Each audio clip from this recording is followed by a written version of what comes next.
দাড়ি রাখে যারা, অর্ধকেশী কারা, গোপ আর দাড়ি ফেলে কেশ রাখে যারা, নেড়া কারা, চুল দাড়ি গোপ সমস্ত মাথা মুন্ডন করে পিছনে শিখা রাখে, শিখা বন্ধনের জন্য শিখা রাখে যারা, এরা নেড়া। এই তিন প্রকার অবস্থা। তাই সনাতন ধর্মে চুল দাড়ি রাখা যাবে না এমন কোনো কথা নেই যে চুল রাখা যাবে না, দাড়ি রাখা যাবে না, রাখা যাবে। তবে রাখা যাবে না কোনটা? দাড়ি ফেলে গোপ রাখা যাবে না। দাড়ি ফেলে গোপ রাখলে আসমন করলে ওই গোপের স্পর্শ যদি হাতে লাগে তার আসমন হবে না। এজন্য পিতামাতা মারা গেলে আপনারা ঔষধ পালনের সময়, মাথা মুন্ডনের সময় গোপ ফেলে দেয় না? ফেলে কিনা বাবা? এই কারণ হচ্ছে আসমন করা যাবে না। যারা দীক্ষা নিয়েছে তাদের কোনো গোপ রাখার বিধান নেই। যদি চুলদারি গোপ সম্পূর্ণ রাখেন তাহলে বিধান আছে। রাধে রাধে। তাই সনাতনের চুলদারি খুব বড় হয়ে গেছে। যখনই বড় হয়েছে সনাতন খুঁজছে। লোকমুখে শুনলেন চন্দ্রশেখরের ঘরে মহাপ্রভু আজ অনেকদিন অবস্থান করছে। পাবনগরের শ্রীমান গৌর হরি দয়াটা দেখুন। এইটুকু জায়গা বুঝাবার জন্য 2 ঘন্টা আলোচনা। ভগবান হয়ে যদি জাতির হিংসা না থাকে, ভগবান হয়ে যদি সবাইকে একাকার করতে পারে, আর আমি যদি মনুষ্য জাতি হয়ে আমার মধ্যে তো হিংসা থাকে, তাহলে কি আমি মানুষ?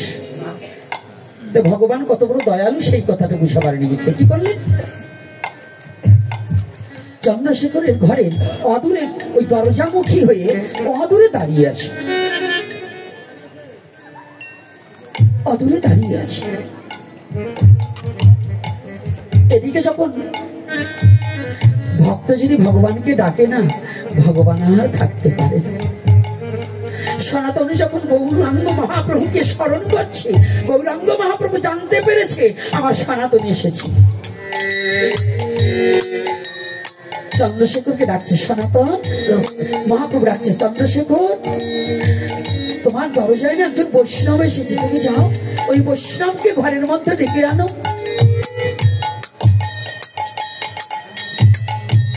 ওই বৈষ্ণবকে ডেকে আনো।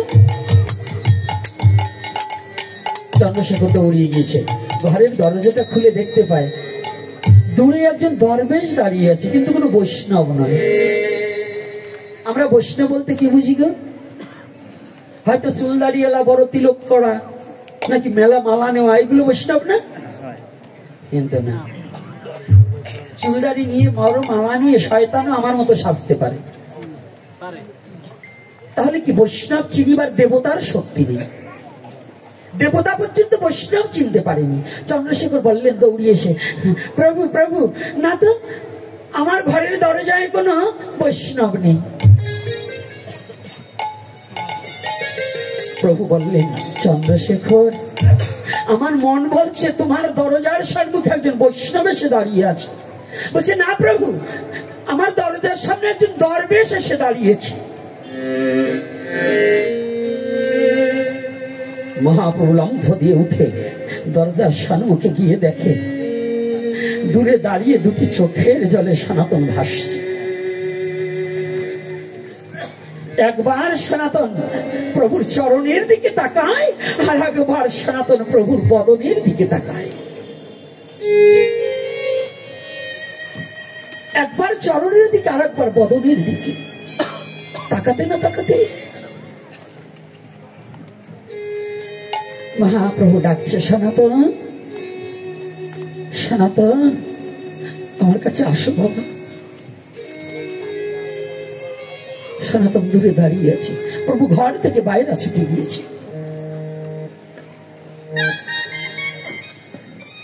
সনাতন আমি বড় বড় পিপাসা নিয়ে দাঁড়িয়ে আছি, তুমি আসো বাবা। সনাতন দুটি চোখের জলে ভাসছে।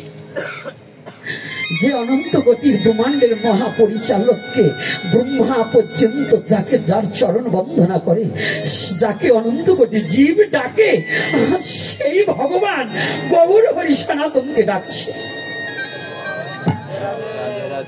কথাটা একটু বুঝার। সনাতনকে ডাকছে। সনাতন দূরে দাঁড়িয়ে আছে। দয়াময় ও প্রভু, তুমি আমাকে মনে রেখেছো। জীবনে আমি কোনোদিন তোমাকে মনে রাখতে না পারলেও তুমি যে বড় দয়াল, তুমি যে বড় দরদিয়া, তুমি আমাকে মনে রেখেছো বান্ধব। তুমি আমাকে ভুলে যাওনি।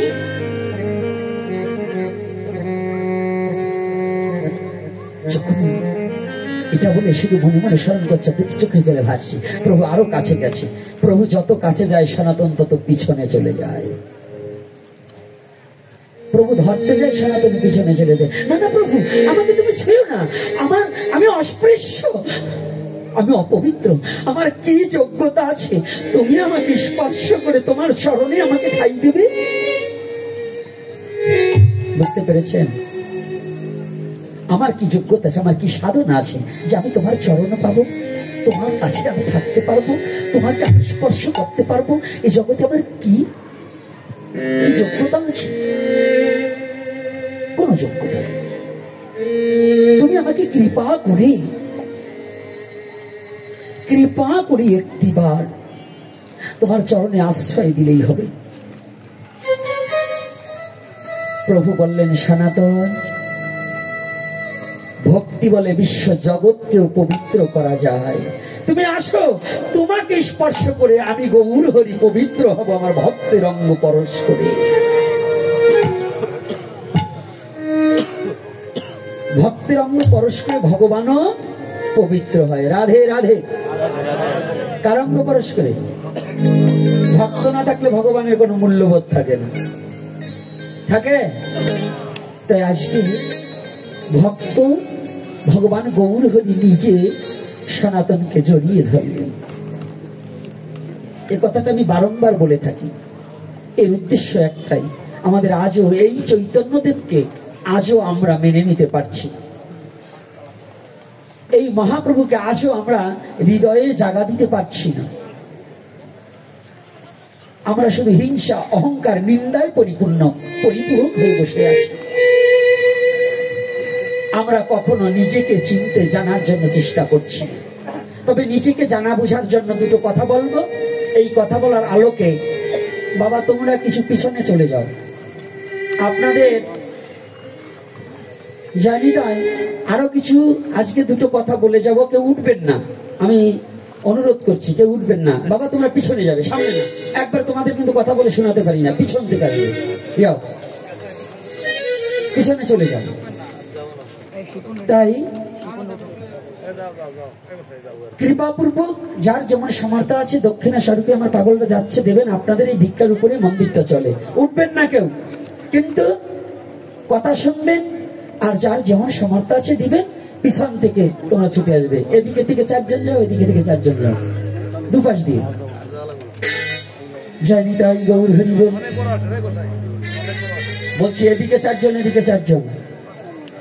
ও চারজন লোক গেলে হবে না, এই পাশ দিয়ে কিছু চলে যাও। যাক, জয় নিতাই জয় গৌর হরি বল। যার যেমন মায়েরা বাবারা যার যেমন সামর্থ্য আছে সেই সামর্থ্য অনুপাতে ভগবানের সেবায় কিছু দিবেন। আর কথাগুলো চালিয়ে যাচ্ছি, কথাগুলো শ্রবণ করতে হবে। দাঁড়িয়ে গেলে কিন্তু কথা বলা যাবে না। কি যেন আসছে, দাও এখন দাও। যে প্রশ্ন দিয়েছে এখন দাও। আরে আমারও শেষ, দাঁড়াও। কমিটি দিচ্ছে নাকি?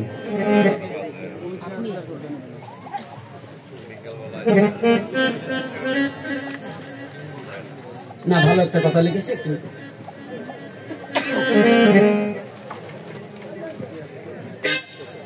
আমাদের যে নামযজ্ঞ চলাকালীন নামযজ্ঞের পাশে আবার একটা যজ্ঞ স্থাপন করা হয়।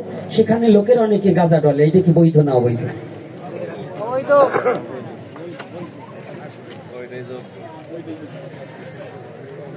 এটা সম্পূর্ণ অবৈধ। যাগযজ্ঞ যত ছিল এককালে সব হত হলো। নামই যজ্ঞ, নামই যজ্ঞ। তোমার অহংকার রূপ ধূপ পোড়াইয়ে সৌগন্ধিত হও মগন। মহাপ্রভু এই সিদ্ধি খাওয়ার যজ্ঞ জ্বালাবার কোনো অনুমতি সিদ্ধান্ত দেয়নি। দিয়েছে বৈষ্ণবীয় ধারা মোতাবেকে মহাজন সিদ্ধান্তবাদ ঘরের ভিতরে একটা জাগ প্রদীপ জ্বালাতে হয়, কিন্তু বাইরে বসে সিদ্ধি খেতে হবে। সিদ্ধি সেই ব্যক্তি খাবে যিনি এখানে বসে ঢাকা কি হইতেছে যে দেখতে পারে, জানতে পারে। যার বউ মরে না খাইয়ে ছেলের লেখাপড়ার টাকা জোটে না, চোরার বেটা চোরা বিয়ে করে বউ দিয়ে যে সিদ্ধি ডলে আর খায়, ওটারে পিঠে কি হয়। রাগ করছেন নাকি? আপনাদের এই আমগ্রামে একজনের সিদ্ধিকর নাই, দুই একটা গাঁজাকর থাকতে পারে। হ্যাঁ বাবা, যুবক বাবার আছে নাকি? না, ওরা সিদ্ধি ওখানে, গাঁজা ওখানে, ওরা বাবা খায়। বাবা করে থাকতে। যাক, চরণ ধরে করিমা না, নেশা খাওয়া কোনো ধর্মেই ভালো না। যে যত নেশা থেকে মুক্ত হয়ে নেশায় পড়ো, প্রেমে পড়ো, দয়া করে ভাবে পড়ো, সেটা আমার গোবিন্দের প্রেমে ভাবে পড়ো, হরি নামের নেশায় ডুবে যাও। যদি ওই নেশায় ডুবতে পারো তবে হলে কিছু হতে পারে, তবে ভক্তি সঞ্চারিতে পারে। আর যদি নামের নেশায় না ডুবে, হরি নাম বলো রে একবার, ও নেশা ছুটবে না কোয়ার। হরি নাম বলো রে একবার, নেশা ছুটবে না যে। হরি বল বলো রে একবার, নেশা ছুটবে না কোয়ার। ওরে নাম অমৃত পান করিলে ও হারে পাবি পাবি কৃপা তার। হরি বল বলো রে একবার, নেশা ছুটবে না কোয়ার। হরি বলো রে একবার, নেশা ছুটবে না কোয়ার। হরি বলো রে একবার, নেশা ছুটবে না কোয়ার। নাম অমৃত পান করিলে ও হারে পাবি পাবি কৃপা তার। হরি বল বলো রে একবার, নেশা ছুটবে না কোয়ার। হরি বল বলো রে একবার, নেশা ছুটবে না কোয়ার। এই যে নামে নেশা, এই নেশা, এই হরি নামে যেজন একবার নেশা করে, সকল নেশা তুচ্ছ হয়ে এক নামামৃত নেশায় যার মন প্রাণ ডুবেছে।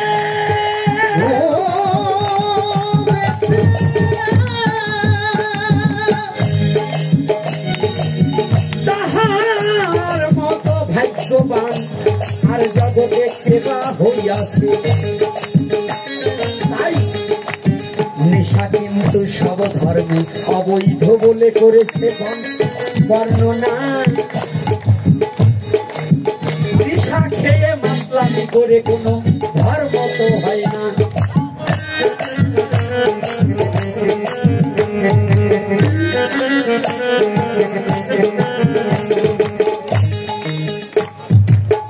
আজগাও যিনি প্রশ্ন করেছে ব্রজপ্রেম কি, এখন আমি বলতে পারবো না।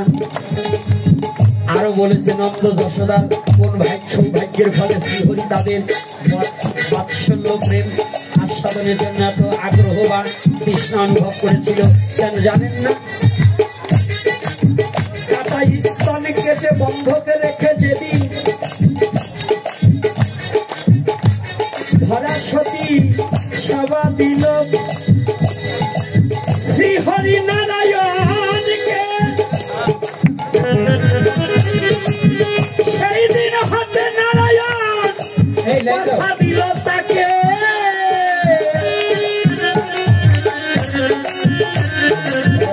কথা দিয়েছে না বাবা? তাহলে কি কিছু দিলে কিছু পাওয়া যায়? ভক্তের ঋণ ভগবান শোধ করিতে আইসে এ ধরায়। তাই ধরা ধরার মতো ধরেছিল, ধরার মতো ধরেছিল, ধরার মতো ধরেছিল,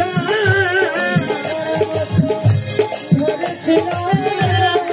স্তন কেটে সারা দিল, ধরার মতো ধরেছিল, ধরার মতো ধরেছিল। সেদিন ভক্তের প্রেমে আবদ্ধ সেই গোলকের শ্রীহরি। আমি পুত্র রূপে তোমার কাছে যাব, তোমার কাটা স্তনের দুগ্ধ খাইব। দিলেন এই প্রতিশ্রুতি।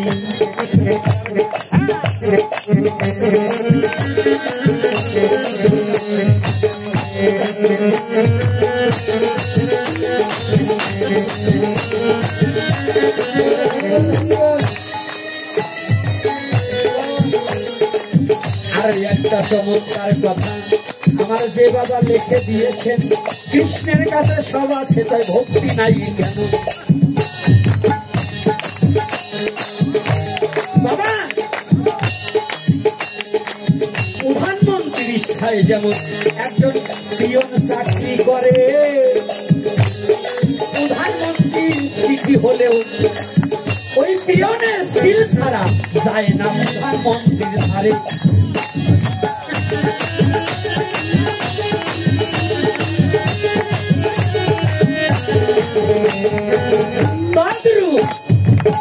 ভক্তের কাছে ভক্তি ভগবান ঢেলে দিয়েছে, প্রেম ধান ভগবানের কাছে রেখেছে। প্রেম ধান পেতে হলে ভক্তির প্রয়োজন, তাই ভক্ত সঙ্গে না হইলে ভক্তি পাবে না কখন।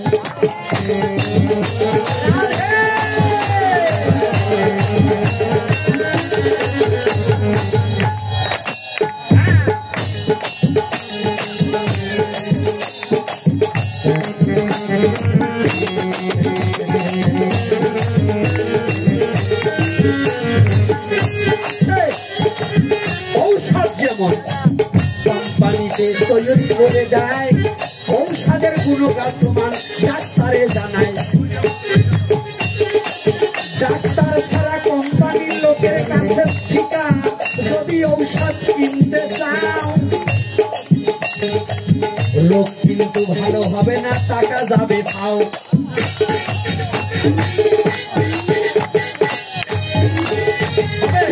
রোগ ভালো হবে কোম্পানির লোকের কাছে ঔষধ কিনে, রোগ ভালো হবে তাহলে কার কাছে? ডাক্তারের প্রয়োজন আছে। তদ্রূপ ভগবানকে পেতে হলে ভক্তির দরকার আছে। এই ভক্তি ধন আছে কিন্তু ভক্তের নিকটে। ভক্ত ছাড়া ভগবানকে চাইতে গেলে পরিবেশ সংকটে।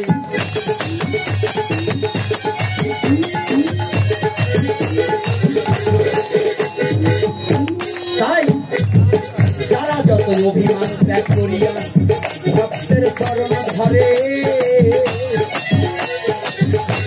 এই হিংসা নিন্দা দূরে গিয়েছে, ভক্তি উদয় হবে।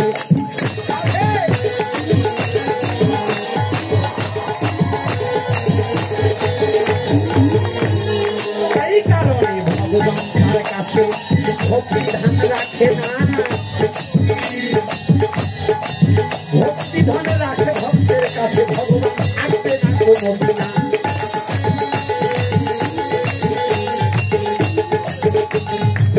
বৃক্ষের মধ্যে ভক্তি জননী তুলসী দেবী হয়, এই কারণে স্নান করে জল দিতে হয় তার গায়ে।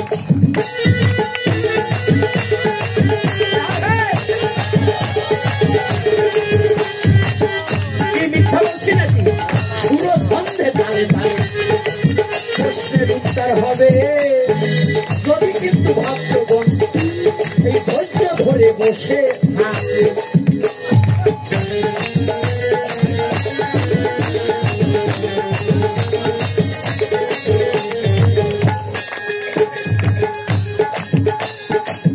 আর একটা প্রশ্ন করছে, দ্রৌপদী বংশস্বামী হইবারের কারণ? সব জায়গায় সব জিনিস প্রশ্ন করবেন না অকারণ।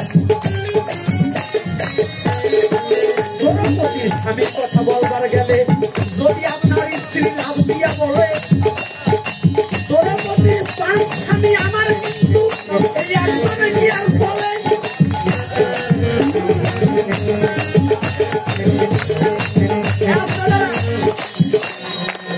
দাঁড়া, টাইম হয়ে গেছে, পন্ডিত বলছে দাঁড়া, এটা আংগ্রাম অন্য কোনো গ্রাম না, না বইলে ছাড়বো না। সাধুর গ্রাম আমগ্রাম, এই মাদারীপুরের মধ্যে যদি সাধুর গ্রাম থাকে তো আমগ্রাম।